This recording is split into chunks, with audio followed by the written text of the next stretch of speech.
Hello children, welcome back to social studies class.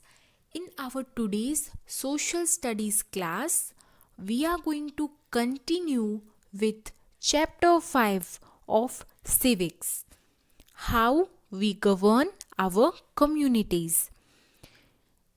We have studied this chapter in 3 parts. I have explained 2 parts of this chapter, and in today's video lecture I'm going to explain you the third part of this chapter.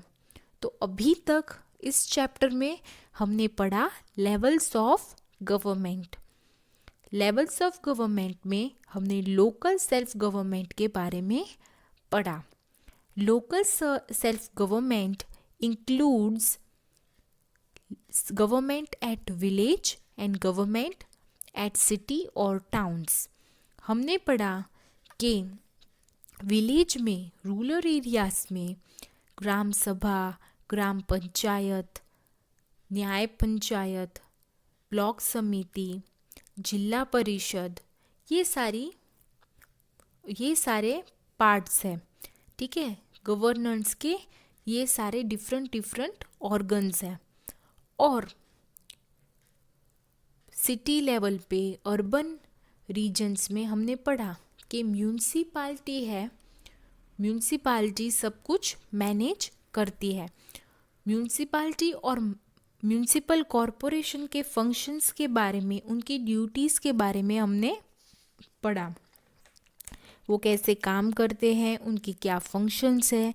ठीक है, तो main function municipality का है cleanliness, maintenance of cleanliness and removal of wastage. ये उनका main function है। उन्हें fund कहाँ से मिलता है? उन्हें फंड मिलता है वेरियस टैक्सेस वी पे। हम जो अलग अलग प्रकार की टैक्सेस भरते हैं उनसे उन्हें फंड मिलता है, और सेंट्रल गवर्नमेंट, स्टेट गवर्नमेंट से भी उन्हें फंड मिलता है। ठीक है, सो आज हम पढ़ने वाले हैं डिस्ट्रिक्ट गवर्नमेंट के बारे में, डिस्ट्रिक्ट एडमिनिस्ट्रेशन के बारे में, कैसे डिस्ट्रिक्ट में सब कुछ मैनेज होता है। ठीक है, तो let's continue with the third and the last part of this chapter. हमने पढ़ा था कि म्यूनिसिपल कॉरपोरेशन कैसे फॉर्म होता है। ठीक है, अलग अलग एरिया होती है एक डिस्ट्रिक्ट में, और वो अलग अलग एरिया के लोग वोटिंग करते हैं। फॉर एन एग्जाम्पल, एक सिटी है, एक डिस्ट्रिक्ट है, उसको 6 या 7 जोन में डिवाइड किया है, या 8 जोन में डिवाइड किया है। For an example, a district is divided into 8 zones. So from each zone in the voting we elect one candidate. So there are 8 candidates which are the members of municipal corporation. Okay, तो जो हमने elect किया है, जो जीता है election, वो है मेंबर ऑफ म्यूनिसिपल कॉरपोरेशन। ठीक है, और मेंबर्स ऑफ म्यूनिसिपल कॉरपोरेशन मिलकर इलेक्ट करते हैं मेयर को। ठीक है, तो ये प्रोसेस होती है। उसके अलावा हमारे हर एक एरिया का भी इलेक्शन होता है। तो जो कैंडिडेट जीतता है इलेक्शन, जो कैंडिडेट इलेक्ट होता है, वो हमारा वार्ड काउंसिलर होता है। ठीक है, सो ये तो थी पूरी एग्जीक्यूटिव की बात। ठीक है, कैसे मैनेज होता है, क्या उसके इनकम होती है। ठीक है, ये सारी बातें हमने पिछले वीडियो में पढ़ लिया है। इस वीडियो में हम पढ़ेंगे डिस्ट्रिक्ट एडमिनिस्ट्रेशन के बारे में। एडमिनिस्ट्रेशन का मतलब है मैनेजमेंट। ठीक है, तो डिस्ट्रिक्ट में कैसे मैनेजमेंट होता है। ठीक है, so that all we are going to study. The administration of a district is placed in the charge of an officer known by different names such as district collector. तो district होती है, ठीक है, for an example Bhavnagar district, तो Bhavnagar district है, उसका administration कैसे होता है? उसका एडमिनिस्ट्रेशन होता है एक ऑफिसर के थ्रू, ठीक है। एक ऑफिसर होता है जो सारे बातों का ध्यान रखता है, ठीक है। उस ऑफिसर को हम अलग अलग नाम से बुलाते हैं, जैसे कि डिस्ट्रिक्ट कलेक्टर, डेप्यूटी कमिश्नर या डिस्ट्रिक्ट मैजिस्ट्रेट, पर यह होता एक ही पर्सन है, ठीक है, जिसके अंडर में सारे ऑफिसर्स काम करते हैं। तो ये जो डिस्ट्रिक्ट मैजिस्ट्रेट है या कलेक्टर है, वो पूरे डिस्ट्रिक्ट को एग्जामिन करता है, डिस्ट्रिक्ट में जो काम चल रहे होते हैं उनको एग्जामिन करते हैं। तो ये जो कलेक्टर होते हैं ना, वो आईएएस ऑफिसर्स होते हैं, ठीक है। सिलेक्टेड आईएएस ऑफिसर्स को पोस्टिंग मिलती है और उन्हें एक डिस्ट्रिक्ट को मैनेज करने के लिए दिया जाता है। A district is divided into sub division. अभी एक डिस्ट्रिक्ट को भी बहुत सारे यूनिट्स में डिवाइड किया है, बहुत सारे पार्ट्स में डिवाइड किया है। The officer in charge of sub division is called सब डिविजनल ऑफिसर। अभी ये जो डिस्ट्रिक्ट मैजिस्ट्रेट है वो ओवरऑल पूरी डिस्ट्रिक्ट का ध्यान रखते हैं, पर डिस्ट्रिक्ट में तो कितने सारे एरियाज़ है, तो वो एरियाज़ को भी एरियाज़ के हिसाब से डिस्ट्रिक्ट को भी डिवाइड किया जाता है, और हर एक जो डिवीज़न है, हर एक जो पार्ट है उसको ध्यान रखने के लिए भी एक ऑफिसर होता है, जो होता है सब डिविजनल ऑफिसर और सब डिविजनल मैजिस्ट्रेट और deputy collector. He works under the district collector. So district collector के अंडर भी लोग काम करते हैं, लोगों के नीचे भी काफ़ी लोग काम करते हैं, ठीक है। सो ये पूरी हायरार्की है, ये पूरी सिस्टम है। तो डिस्ट्रिक्ट मैजिस्ट्रेट के अंडर काम करते हैं डेप्यूटी कलेक्टर या डिस्ट्रिक्ट कलेक्टर के नीचे काम करते हैं सब डिविजनल ऑफिसर्स। सो डिस्ट्रिक्ट एडमिनिस्ट्रेशन के क्या फंक्शंस होते हैं? Functions of district administration. तो डिस्ट्रिक्ट कलेक्टर के अंडर में रहकर जो एडमिनिस्ट्रेटिव स्टाफ होता है, उनकी भी कुछ फंक्शंस होते हैं। वो क्या क्या होते हैं? Functions of district administration: maintaining law and order. The district collector is responsible for maintaining law and order. ठीक है, डिस्ट्रिक्ट में सब लॉ के हिसाब से होना चाहिए, क्राइम्स नहीं होने चाहिए, ठीक है। तो ये जो मेंटेनेंस है ना, कि सब कायदे के हिसाब से हो, कुछ क्राइम ज़्यादा नहीं हो, कुछ ऑफेंस नहीं हो, ठीक है, स्मूथली सब कुछ चलता रहे, चोरी लूट ये सब कुछ नहीं हो, तो हमारे डिस्ट्रिक्ट में सेफ्टी रहेगी। तो ये सेफ्टी और सिक्योरिटी जो है ना, लॉ मेंटेन कौन करता है? वो रिस्पॉन्सिबिलिटी होती है डिस्ट्रिक्ट कलेक्टर की और पुलिस की। He does this work with the help of police, ठीक है। पुलिस की मदद से कलेक्टर है वो पूरे डिस्ट्रिक्ट में जो है वो maintain law and order maintain करवाता है, पीस मेंटेन करवाते हैं। The police department in a district is headed by an officer called superintendent of police. तो पुलिस डिपार्टमेंट है पूरे डिस्ट्रिक्ट में, उनके जो हेड होते हैं, head police superintendent of police, वो भी एक सिविल सर्वेंट होते हैं, ठीक है। The police department in the district is headed by officer called Superintendent of Police (SP). The district is divided into 5 or 6 police circle. तो डिस्ट्रिक्ट है उसको भी 5 या 6 पार्ट्स में डिवाइड करते हैं, और ठीक है, और वो हम बोलते हैं ना कि ये जो पुलिस स्टेशन है वो ए रीजन की पुलिस स्टेशन है, ये बी की है, ये सी की है, ऐसे उनको डिवाइड करते हैं एरिया के हिसाब से। और एक डिस्ट्रिक्ट में कम से कम 6 या 7 पुलिस स्टेशन होते हैं, ठीक है, 7 डिविजन्स होते हैं। Each is headed by deputy superintendent of police. उसके 6 या 7 पुलिस स्टेशन है, वहाँ पर कौन होता है? डेप्यूटी सुप्रिंटेंडेंट ऑफ पुलिस, यानी कि जो सुप्रिंटेंडेंट ऑफ पुलिस है उनके अंडर में होते हैं डेप्यूटी सुप्रिंटेंडेंट ऑफ पुलिस, जिसको हम कहते हैं डीएसपी। तो हर एक पुलिस स्टेशन पे एक एक डीएसपी होता है और उन डीएसपी के ऊपर होता है एसपी, ठीक है। डीएसपी का हेड कौन होता है? एसपी, ठीक है। There are about 10 thanas in each circle. In each police station there is a station house officer. हर एक पुलिस स्टेशन पे एक स्टेशन हाउस ऑफिसर होता है, ठीक है। अब स्टेशन हाउस ऑफिसर जो होता है ना, वो हमेशा पुलिस स्टेशन पे होता है। वो इंस्पेक्टर होता है या सब इंस्पेक्टर होता है। उनका काम क्या होता है? जो स्टेशन हाउस ऑफिसर है उनका काम होता है कंप्लेन लिखना, रिपोर्ट लिखना और क्राइम के रिलेटेड रिपोर्ट्स लिखना, कंप्लेंट्स लिखना, और जो एक्सीडेंट होता है पुलिस स्टेशन की जो एरिया होती है उसके अराउंड में जो भी एक्सीडेंट्स होते हैं उनके बारे में लिखना।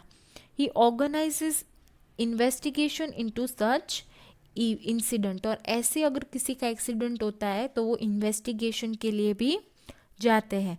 Under the SHO there are assistant sub inspectors, head constables and constables, ठीक है। तो समझना, आपको मैं वापस समझाती हूँ। क्या होता है कि डिस्ट्रिक्ट कलेक्टर होता है, डिस्ट्रिक्ट कलेक्टर के अंदर डेप्यूटी कलेक्टर होता है, ठीक है। अभी इनको लॉ एंड ऑर्डर मेंटेन करवाना है, ठीक है। तो सबसे पहले जो पुलिस में सबसे हाईएस्ट रैंक पे होते हैं ना, वो कौन होते हैं? सुप्रिंटेंडेंट ऑफ पुलिस, यानी कि एसपी। एसपी जो होते हैं ना उसके नीचे होते हैं डीएसपी। डीएसपी के कौन होते हैं? हर एक जो ऐसे जोन्स होते हैं ना उनमें से एक एक पुलिस होते हैं, वो डेप्यूटी सुप्रिंटेंडेंट होते हैं। और जैसे एक पुलिस सर्कल है उसके अंदर काफ़ी पुलिस स्टेशंस है, तो हर एक पुलिस स्टेशन में, सिटी के या डिस्ट्रिक्ट के हर एक पुलिस स्टेशन में एसएचओ होता है। एसएचओ कौन होता है? जो कंप्लेन लिखते हैं, कंप्लेन एफआईआर दर्ज करते हैं, रिपोर्ट लिखते हैं, ठीक है। और अगर क्राइम या एक्सीडेंट हुआ हो तो उस जगह पर जाकर पुलिस इन्वेस्टिगेशन करवाते हैं। Under the SHO there are assistant. अभी एसएचओ के अंदर भी बहुत सारे इंस्पेक्टर हैं, कांस्टेबल्स हैं। अ चौकीदार is posted in each village. He reports all criminal activities to the nearest police station and helps to arrest the criminal. अभी चौकीदार कौन होता है? अ चौकीदार is posted in each village. Her village में एक एक चौकीदार होते हैं, और ये चौकीदार क्या करता है? ये चौकीदार जो होता है ना, वो जो भी वहाँ पर क्रिमिनल एक्टिविटी हो रही होती है, ठीक है, तो ऐसी ऑफेंसिव एक्टिविटी हो रही होती है, गुनाह हो रहे होते हैं, उनको जो पास में जो पुलिस स्टेशन होता है वहाँ पर जाके उनके बारे में बताना, ठीक है, रिपोर्ट लिखवाना और क्रिमिनल्स को अरेस्ट करवाना, ये चौकीदार की ड्यूटी होती है। ये विलेज में होते हैं, ठीक है। और सिटी में कौन होते हैं? Constable, inspectors, deputy superintendent, SHO, superintendent of police, ये सारे लोग होते हैं सिटी में, यानी कि डिस्ट्रिक्ट में। Understood? Now collecting the land revenue and keeping the land records. Function में हमने पढ़ा law and order. Law and order में हमने पूरा सीक्वेंस पढ़ा, जिसमें हमने पढ़ा कि कलेक्टर के साथ पुलिस मिलकर सब कुछ लॉ एंड ऑर्डर मैनेज करती है, मेंटेन करती है। उसमें हमने अलग अलग पोस्ट के बारे में पढ़ा और उनके फंक्शंस या ड्यूटीज़ के बारे में भी पढ़ा। The second function is to collect the land revenue and keeping the land record. अभी और क्या ड्यूटी है और क्या फंक्शन है कि हमें उन्हें लैंड रेवेन्यू और लैंड रिकॉर्ड रखना है, ठीक है। Agriculture is the chief occupation in India. हमें पता है कि इंडिया एग्रेरियन कंट्री है। एग्रेरियन यानी जहाँ पर most of the population agriculture practice कर रही है, ठीक है। तो एग्रेरियन कंट्री है, यहाँ पर बहुत सारे विलेजेस भी है, काफ़ी लोग जो है फार्मिंग में है या तो फिर एग्रीकल्चर प्राइमरी एक्टिविटीज़ में है। So this India is the land of great this land is the great importance for us. इसीलिए लैंड है वो बहुत ही ज़्यादा इम्पोर्टेंट है, ठीक है। लैंड पे जो टैक्स है वो भी ज़्यादा इम्पोर्टेंट है। Land is of great importance. Land has to be classified as fertile and barren. अभी फर्टाइल यानी कि बहुत ही अच्छी, ठीक है, बहुत ही अच्छी, जहाँ पर बहुत अच्छी फसल उगती है वहाँ, और बैरन यानी कि बंजर, जहाँ पर कोई कुछ क्रॉप्स वगैरह उगते नहीं है। तो फर्टाइल कैसी होती है? एकदम बहुत अच्छी होती है, ठीक है। तो लैंड को भी क्लासीफाई किया है फर्टाइल और बैरन में। It is also necessary to know who owns how much land. किसके पास कितनी ज़मीन है वो भी बहुत इम्पॉर्टेंट है, ठीक है। जिसके पास जितनी ज़मीन होगी, जितनी लैंड होगी, उस हिसाब से उसके पास से टैक्स लिया जाएगा। जो जितना क्रॉप्स उगाता है, जितना क्रॉप्स उनके फील्ड में होगा, उस हिसाब से भी टैक्स होता है। सो who grows which crop in a particular season, who gets irrigation facility, and so on. All things are kept. Okay, record of all things are kept. All this information can be obtained from land records. ठीक है, ये सारी चीज़ों का record रखना यानी land record रखना। अभी लैंड रिकॉर्ड रखने की ड्यूटी किसकी होती है? ठीक है, लैंड रिकॉर्ड मेंटेन करने की ड्यूटी होती है पटवारी की, ठीक है। Patwari is the official who maintains the land record.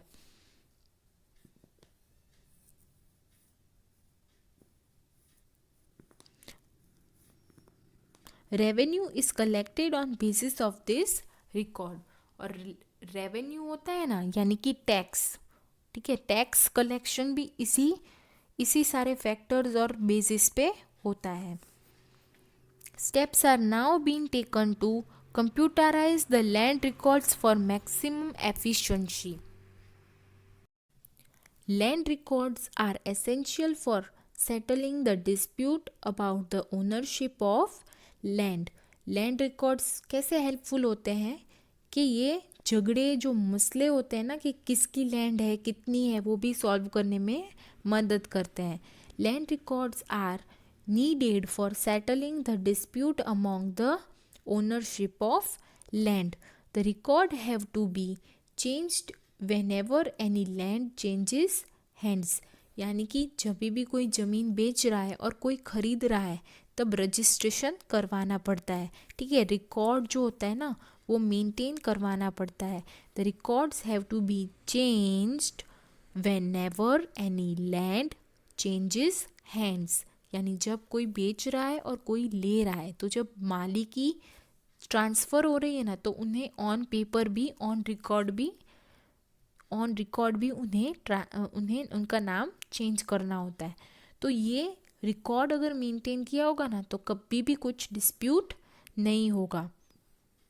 All changes in the ownership of land have to be strictly in accordance with the latest laws passed by the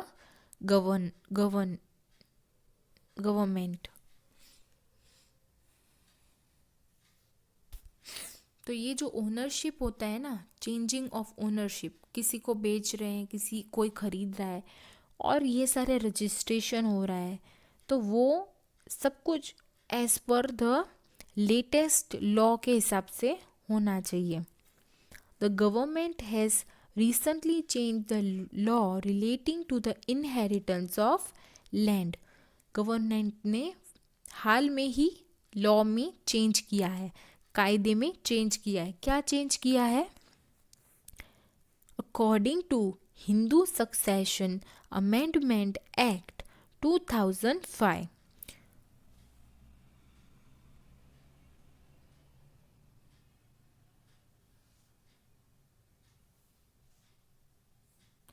तो Hindu succession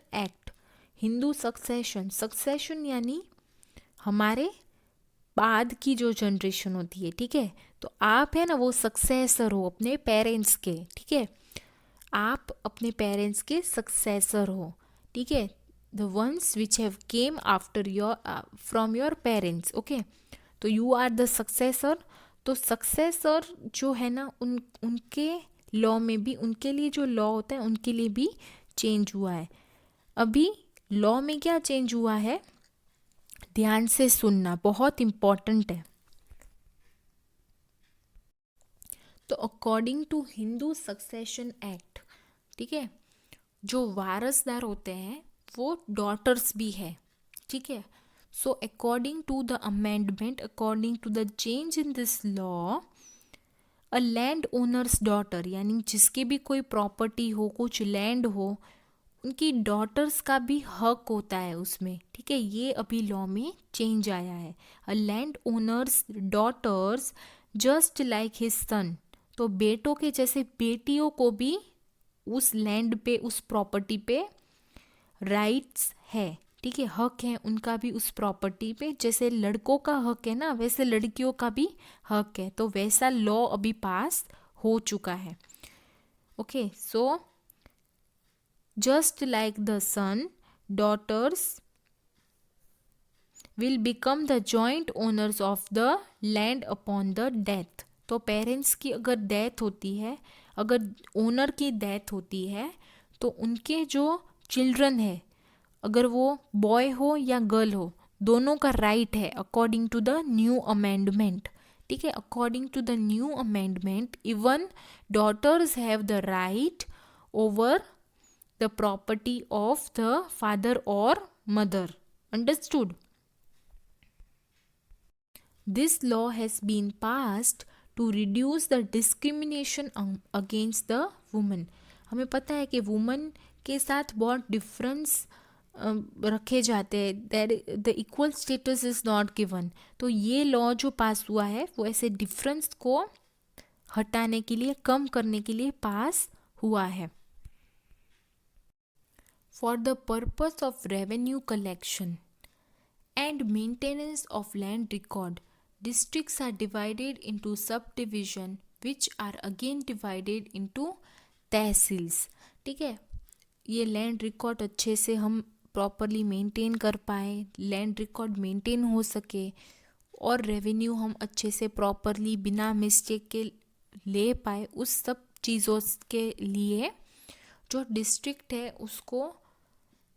उसको divide किया है और उस सब डिवीज़न को भी आगे divide किया है. यानी बहुत सारे छोटे छोटे पार्ट्स बनाए हैं और उस एक पार्ट को, उस एक सब डिवीज़न को भी डिवाइड करके तहसील बनाया है, ठीक है. तहसील और तालुक्स, ठीक है. Each tehsil is divided into parganas, consist of number of villages. The method of division of district may vary from state to state. तो ये डिवीजन है, डिस्ट्रिक्ट डिवीजन है, वो हर एक स्टेट का अलग अलग भी हो सकता है, ठीक है.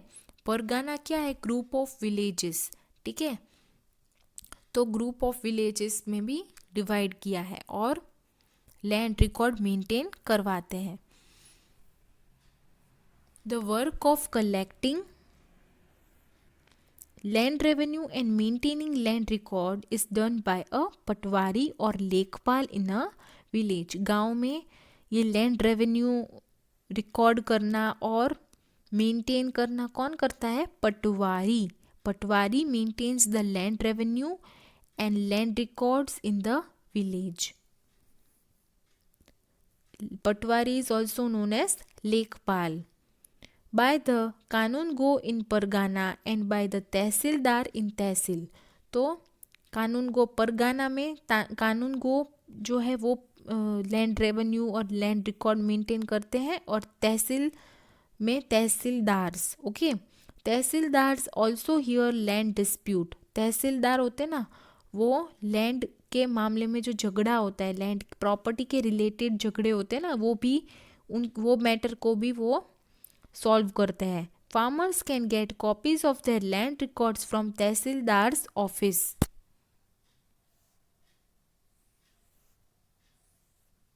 तो फार्मर्स है वो अपने लैंड, कितनी लैंड है उनके पास, वो सारी डिटेल्स है ना, वो तहसीलदार के पास से भी ले सकते हैं। Tehsildars are assisted by naib tehsildars. The SDO sub divisional officer, okay, sub divisional officer has to maintain records, okay, maintenance of record at subdivisional level.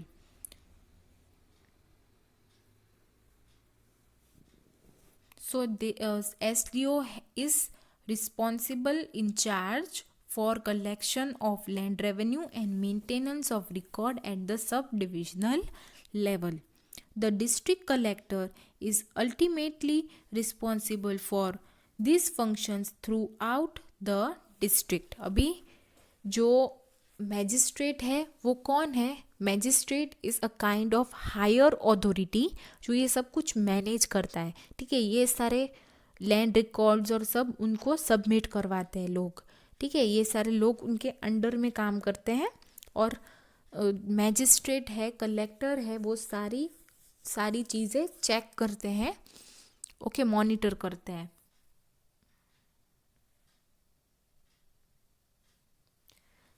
Supervising the work of administrative bodies.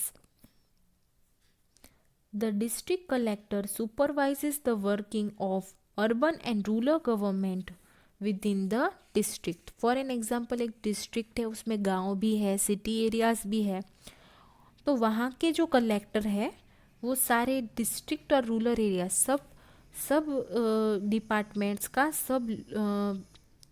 Departments का वो वर्क है वो supervise करते हैं और maintain करते हैं। Providing civic amenities and coordinating development. The district administration takes care of civic amenities in the district.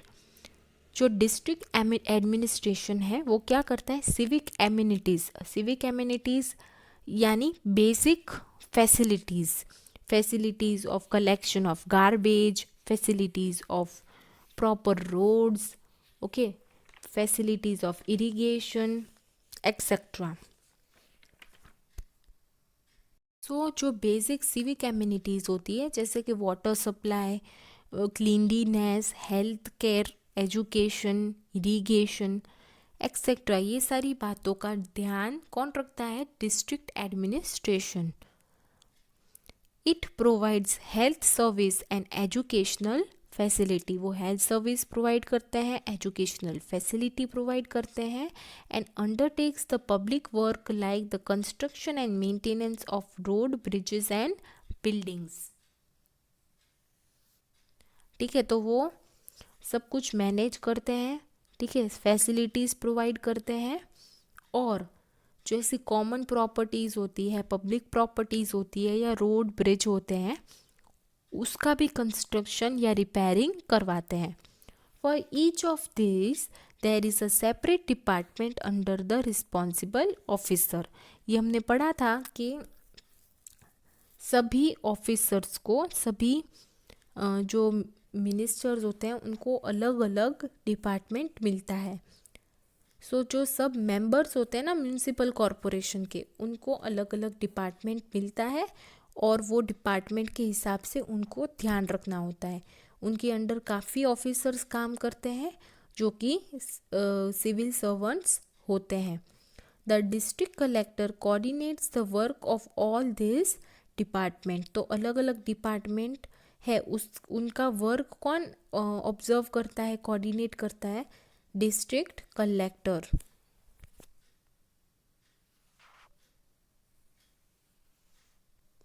He also supervises, checks the development work done by different department. तो वो क्या ध्यान रखते हैं कि हर एक डिपार्टमेंट में क्या अच्छा काम हुआ है, ठीक है, क्या डेवलपमेंट हुआ है, क्या इम्प्रूवमेंट हुआ है, ये सारा ध्यान, ये सारा प्लानिंग कौन करता है?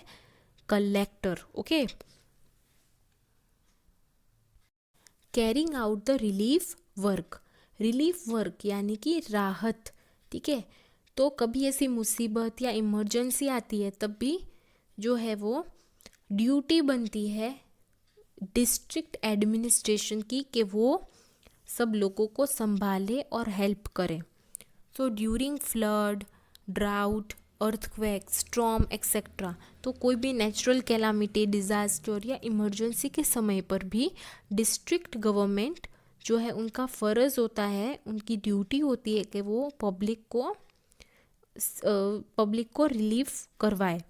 So the district collector organizes the relief work with the help of other officers of the district, ठीक है। अलग अलग ऑफिसर्स की मदद से कलेक्टर जो है वो अरेंजमेंट करवाते हैं रिलीफ के लिए। Judicial administration in district. Judicial administration, judicial यानी related to law. A district has 2 type of court. अभी जुडिशियल में क्या आता है? जुडिशरी आता है जिसमें न्याय कचहरी आती है, ठीक है। जुडिशरी में आते हैं कोर्ट्स। और district has 2 type of court. District में 2 प्रकार के कोर्ट होते हैं। For administering justice, to provide justice, a district has 2 courts. There are civil courts for hearing civil cases.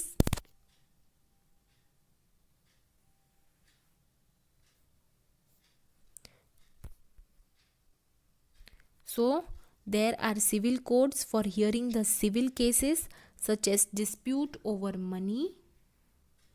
ठीक है, पैसों या प्रॉपर्टी के वजह से अगर झगड़ा होता है फैमिलीज़ में या मेंबर्स में या किसी में भी, तो ये एक सिविल केस है जो कि सिविल कोर्ट में जाता है और सिविल कोर्ट में इसकी हियरिंग होती है। तो लैंड, प्रॉपर्टी, हाउस, मनी, ये सारे मैटर्स सिविल केसेस होते हैं। और criminal court, and there are criminal courts for hearing the criminal cases. Criminal cases कौन से होते हैं? अपराध होते हैं, ठीक है। चोरी, खून करना, मर्डर करना, किडनैप करना, लूटना, ये सारे जो होते हैं ना वो क्रिमिनल एक्टिविटीज़ होती है। ये सारी क्रिमिनल, ये क्राइम होते हैं, ऑफेंस होते हैं। तो इसके लिए क्रिमिनल कोर्ट में हियरिंग होती है। ओके, 2 अलग कोर्ट है, दोनों का पर्पस अलग है, दोनों के यहाँ पर अलग 2 प्रकार के केसेस आते हैं, ठीक है।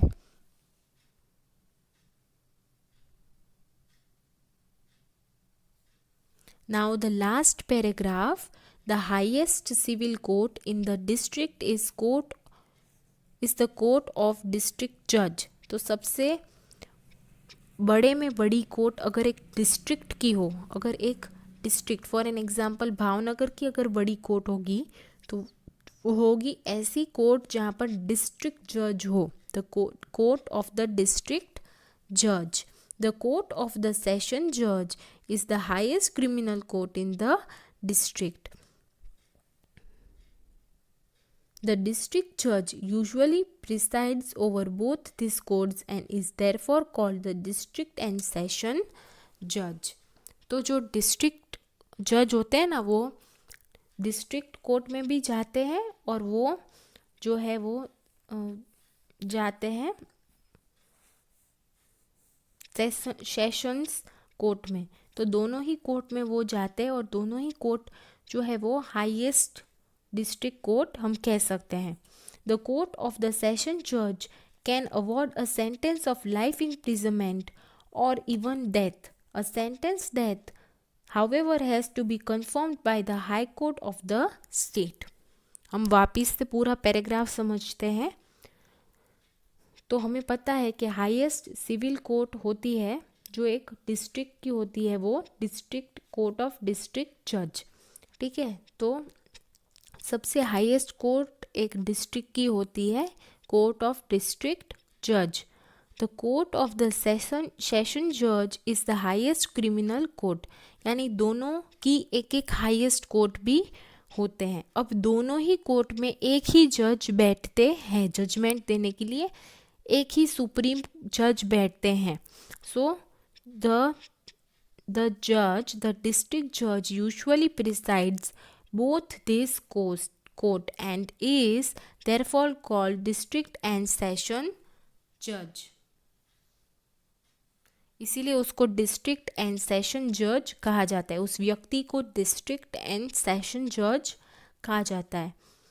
The court of the session जज कैन अवॉर्ड, अब जो सेशन जज है जो क्रिमिनल केसेस हैंडल करता है, जो कोर्ट क्रिमिनल केसेस में जिसकी हियरिंग होती है और जो कोर्ट में क्रिमिनल केसेस आते हैं, तो वैसे कोर्ट में जो सेशन जज है वो जो क्रिमिनल है उसको लाइफ इम्प्रिजनमेंट यानी उम्र कैद, पूरी लाइफ उसे जेल में ही रहना, वैसे ही सज़ा भी सुना सकते हैं और डेथ की यानी कि मारने की, मृत्यु का भी दंड दे सकते हैं। पर उसके लिए उन्हें मृत्यु दंड देने के लिए उन्हें एक बार हाई कोर्ट से कंफर्मेशन मिलना चाहिए। ओके, डेथ सेंटेंस यानी कि मृत्यु दंड, मार देना। तो टू किल समवन और to give such a punishment the session जज has to confirm by the High Court of the state. I hope you understood the chapter.